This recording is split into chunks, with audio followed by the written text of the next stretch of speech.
여러분 반갑습니다. 향기나는 낭독입니다. 오늘은 이덕무와 그의 벗들의 이야기가 담긴 책만 보는 바보를 읽어드리겠습니다. 책만 보는 바보에 나오는 주인공 이덕무는 조선 후기 실학자로서 북학파 실학자들과 깊이 교류하고 있었습니다. 그의 벗들은 박제가, 유득봉, 백동수, 이서구, 그리고 스승으로는 담원 홍대용, 여남 박지원 선생이었습니다. 이덕무는 당시 서자로 태어났기 때문에 달리 할 수 있는 게 없었습니다. 그래서 더욱더 책 읽기에 몰두했는지도 모르겠습니다. 책 속으로 들어가 보겠습니다.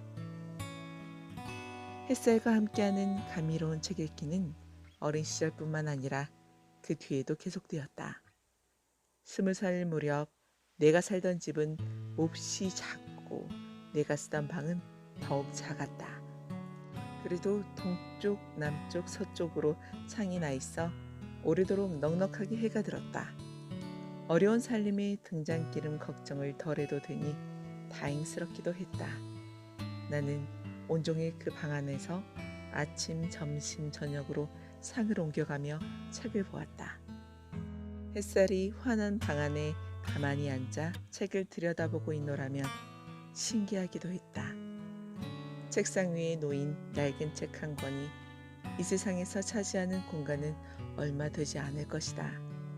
가로 한 뼘 남짓, 세로 두 뼘 가량. 두께는 엄지손가락의 절반쯤이나 될까? 그러나 일단 책을 펼치고 보면 그 속에 담긴 세상은 끝도 없이 넓고 아득했다.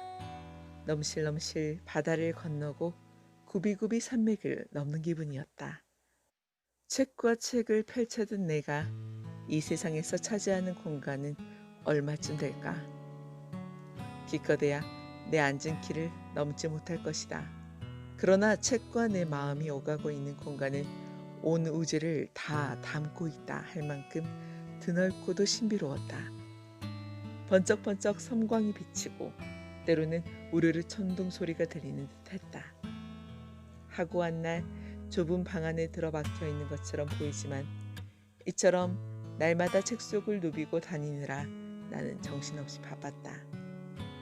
때론 가슴 벅차기도 하고 때론 숨가쁘기도 하고 때론 실제로 돌아다닌 것처럼 다리가 뻐근하기도 했다. 누가 일러주고 깨우쳐주는 사람도 없이 혼자 책을 읽었기에 막히는 구절이 나오면 답답한 마음을 견딜 수 없었다. 얼굴은 먹빛처럼 어두워지고 앓는 사람 마냥 끙끙대는 신음소리가 저절로 나왔다. 그러다 갑자기 뜻을 깨치기라도 하면 나는 벌떡 일어나 미친 사람처럼 크게 고함질렀다. 방안을 왔다 갔다 하면서 깨친 내용을 몇 번이고 웅얼거렸다. 눈앞에 누가 있느냐 큰 소리로 일러주며 웃기도 했다. 처음에는 놀라던 집안 식구들도 나중에는 어이없어 하며 웃었다. 온종일 방에 들어앉아 혼자 실없이 웃거나 끙끙대고 외마디 소리를 지르기도 하며 책만 들여다보는 날도 많았다. 사람들은 이런 나를 보고 간서치라고 놀렸다. 어딘가 모자라는 책만 보는 바보라는 말이다. 나는 그 소리가 싫지 않았다. 내가 젊은 시절에는 유난히 큰 흉년이 잦았다. 오랜 가뭄으로 고생을 하고 나면 그 다음 해에는 큰 물이나 농작물을 휩쓸어 가버리고 그 자리에는 어김없이 돌림병이 찾아들었다. 가뭄과 큰 물이 번갈아 온 어느 해였다. 멀건 나물죽 한 그릇도 먹지 못한 채 해가 뉘어터도록 온 식구가 굶고 있었다. 꼬르륵 꼬르륵 꼬르르륵 꼬르르. 아침나절만 해도 뱃속 창자의 기세는 맹렬했다. 어딘가 달라붙어 있을지도 모를 한 털의 곡식까지도 찾아내려는 듯 창자는 요동치고 있었다. 식구들도 저마다 방 안에서 기운 없이 축 늘어져 있을 터였다. 나는 숨소리조차 들려오지 않는 방문을 바라보며 무능한 가장이 되어버린 자신의 처지를 새삼 서글퍼하고 있었다. 부질없는 생각들을 떨쳐버리려 고개를 크게 저었다. 그러고 나서 소리내어 책을 읽기 시작했다. 한동안 그렇게 책에 빠져들어 있는데 문득 내 목소리가 무척 맑고 낭낭하게 다가오는 느낌이 들었다. 굶주려 있는 나의 몸이 소리를 내는 울림통이 되어 그런가 보았다. 가만 생각해보니 배고플 때문만이 아니었다. 추위에 떨 때, 근심 걱정에 시달려 마음이 복잡할 때, 아플 때도 책을 읽으면 그 모든 괴로움이 덜어지는 듯했다. 그럴 때마다 문득 느꼈던 책 읽기의 이로움을 나는 이렇게 써두었다. 첫째, 굶주린 때의 책을 읽으면 소리가 훨씬 낭낭해져서 글귀가 잘 다가오고 배고픔도 느끼지 못한다. 둘째, 날씨가 추울 때 책을 읽으면 그 소리의 기운이 스며들어 떨리는 몸이 진정되고 추위를 잊을 수 있다. 셋째, 근심 걱정으로 마음이 괴로울 때 책을 읽으면 눈과 마음이 책에 집중하면서 천만 가지 근심이 모두 사라진다.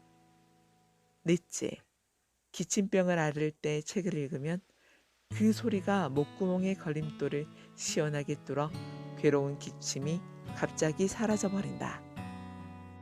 네, 다음은 스승인 담원 홍대영 선생이 지구에 대해서 이덕무와 버틀에게 설명하는 내용이 나오는데요. 몇백 년 전의 사람이 이렇게 잘 설명할 수 있다는 것에 전 좀 놀라워했습니다. 읽어보겠습니다. 자네 아까 지구가 공처럼 둥글다면 우리가 아래쪽일 수도 있다고 했지? 공에는 위아래가 따로 없어. 어디가 가운데라 할 수도 없지. 중국 사람들의 입장에서 본다면 우리는 동쪽 변두리의 작은 나라에 불과하겠으나 우리의 입장에서 본다면 중국도 북쪽의 큰 땅덩어리에 불과하네. 우리는 서양 사람이라 부르지만 그들의 눈으로 본다면 우리는 동양 사람이겠고, 그러니 자기만의 중심이라 자만할 것도 변두리라 기죽을 것도 없다네. 다 같이 이 지구에서 살아가는 사람들이지. 우리가 살고 있는 이 자리가 중심이 될 수 있다는 말은 새롭게 다가왔다. 우리가 살고 있는 이 나라가, 그리고 이곳에서 살고 있는 우리 자신이 소중한 존재로 새롭게 태어나는 뿌듯한 느낌이었다. 공처럼 둥근 지구에서는 어느 나라도 자신이 으뜸이며 가운데라 우길 수가 없다. 선생의 말처럼 생각하기에 따라서는 어떠한 나라든지 가운데가 될 수 있고 중심이 될 수 있는 것이다. 어쩌면 나의 처지도 마찬가지가 아닐까? 신분의 굴레가 있는 현실 속에서 나와 같은 서자들은 변두리에서 살아갈 수밖에 없다. 그러나 한 사람의 인생을 놓고 보면 누가 중심이고 누가 변두리라고 할 수 있겠는가? 누구나 자신의 삶에서는 스스로가 중심인 것이다. 나는 자꾸만 실뭉치를 굴려보았다. 지구가 둥글다는 담원 선생의 말씀은 우리가 살고 있는 땅의 모습에 대해서만 한 이야기가 아니었다. 변두리 자그마한 나라에 산다 하여 큰 나라의 눈치만 보지 말고, 피어날 길 없는 신세라 하여 주눅들지 말고 당당히 살아가라는 말을 하고 싶으셨던 것이리라. 실뭉치를 이리저리 돌리며 그날 밤 나는 오래도록 잠을 이루지 못하였다. 다른 벗들도 마찬가지였을 것이다. 네, 다음 이야기는 연암 박지원 선생이 중국에 다녀와서 봤던 코끼리에 관해서 이야기하는 것입니다. 이 코끼리를 이덕무와 다른 벗들도 보았는데요. 이 코끼리를 빗대어 선입견에 대해서 이야기하는 장면입니다. 평소에도 선생은 나와 벗들에게 이런 말씀을 자주 하셨다. 자네들의 눈과 귀를 그대로 믿지 말게. 눈에 얼핏 보이고 귀에 언뜻 들린다고 해서 모두 사물의 본 모습은 아니라네. 선생이 탓하는 것은 사람들의 눈과 귀가 아니었다. 눈과 귀야 보이는 대로 들리는 대로 사람의 머리에 전해주는 감각기관에 불과하다.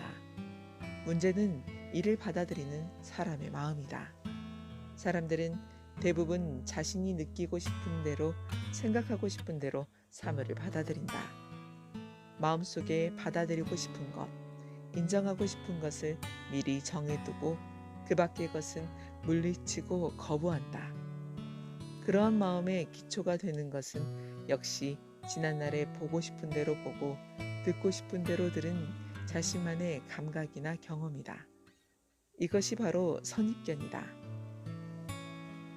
선입견에 사로잡혀 있는 사람들은 음식은 손이나 기껏해야 입으로 집는 것이며 아래로 들이운 것은 모두 다리여야만 한다는 생각에서 벗어나지 못한다. 그리하여 이제까지 보지 못한 새로운 동물인 코끼리에 대해서는 전혀 알 수 없게 된다. 뿐만 아니라 자신만의 비좁은 틀에 거대한 코끼리의 몸을 구겨 넣으려는 우스꽝스러운 일이 벌어지기도 한다. 코끼리를 다리가 5개인 하마라든가 주둥이가 새의 부리처럼 별나게 긴 동물이라고 생각한다. 비단 코끼리에 대한 것뿐이겠는가? 우리가 살아가고 있는 세상에서도 마찬가지이다. 지난날의 선입견에 갇혀 있으면 새로운 변화를 거부하게 된다. 세상은 늘 이대로 계속되어야 하고 학문도 옛사람의 문장을 그대로 외우는 것이 제일이라 여기게 된다. 글도 옛사람의 것을 본떠 지어야만 제대로 된 글이라는 대접을 받는다. 사람과 사귈 때에도 신분이나 지위의 높고 낮음을 먼저 보게 되니 참다운 벗을 만나 마음을 나누기도 어렵다. 선입견은 결국 자신만의 생각에 사로잡혀 사람과 사물의 본래 모습을 바라보지 못하는 편견이기도 하다. 그러한 편견에 사로잡힌 세상은 새로운 활기라고는 없는 세상, 변화를 거부하는 낡은 것들로만 가득한 세상일 것이다. 선입견을 버리라는 선생님의 말씀에 나와 벗들이 벅찬 마음으로 따른 것은 당연했다. 우리들이야말로 이 세상 사람들이 지니고 있는 고루한 선입견의 가장 큰 피해자가 아니던가. 할 수만 있다면 신분의 굴레가 씌운 옷을 훌훌 벗어던지고 본래의 모습으로 세상에 다시 서고 싶었다. 내가 대궐의 부름을 받았을 때 아버님은 무척 기뻐하셨다. 이제는 아무런 원망도 남아있지 않다며 눈물을 흘리셨다. 아버님의 시대보다 나의 시대가 더 나아졌듯 나의 아들들의 시대는 좀 더 나아지리라. 머지않아 세상에 태어날 나의 손자의 시대는 더욱 그러하리라. 우리의 후손은 못난 조상처럼 소중한 삶을 탄식과 분노로 오랫동안 소모하지는 않을 것이다. 순간순간 최선을 다하노라면 스스로가 빚어낸 삶이 희미한 빛을 낼 때가 있지 않을까? 서로의 얼굴을 바라보며 아버님과 나는 우리 아이들의 미래에 담긴 희망을 확인하고자 하였다. 시간을 나눈다는 것은 반드시 얼굴을 마주 대하고 있는 사람들끼리만 할 수 있는 일은 아니다. 옛 사람들로부터 나는 그들의 시간을 나누어 받기도 한다. 옛 사람들이 살아온 시간이 오롯이 담겨 있는 책들, 그들의 발자취가 고스란히 묻어 있는 상과들을 내 안에 스며 있는 그 시간들을 느낄 때면 나는 그들과 이야기를 주고받는다. 어떻게 그런 일을 겪을 수 있었을까? 나라면 그 순간 이런 마음이었을 텐데 하며 겪어보지 못한 아득한 옛일이지만 나도 모르게 눈물이 샘솟듯 흘러나오는 건 내 안에 이미 그 시간이 스며든 까닭일 것이다. 나도 옛사람들에게 나의 시간을 나누어주기도 한다. 그들의 소망이 나의 삶 속에서 이루어진 것이 있다면 옛사람들은 그만큼 시간을 더 살아가고 있다는 증거다. 나는 그려본다. 내 몸에 서러운 피를 흐르게 한 할아버지의 지난 날들을, 그리고 더 이상 막막하지만은 않은 나의 시간을 그분에게 보여드리고 나누어 드린다. 저 아이들과 우리 또한 서로의 시간을 나누어 줄 수 있을 것이다. 지금 우리의 노력이 저 아이들의 시대를 조금이나마 빛나게 하고 그런 우리의 시대를 저 아이들이 기억한다면 그보다 더 먼 훗날의 사람들과도 마찬가지다. 오랜 세월이 흐른다 하더라도 누군가 나의 마음속에 스며들어와 나의 진심을 이해할 수 있을 때 우리는 서로의 시간을 나눌 수 있다.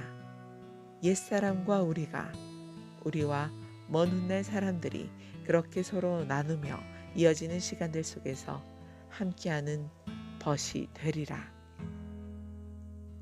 네, 여기까지 좋아했던 구절 읽어보았습니다.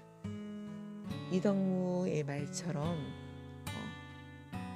이 책을 통해서 이덕무라는 사람의 선비의 그 시간을 서로 나눌 수 있던 시간이었던 것 같습니다. 기회가 되신다면 꼭 읽어보시길 강추합니다. 구독과 좋아요는 사랑입니다. 감사합니다.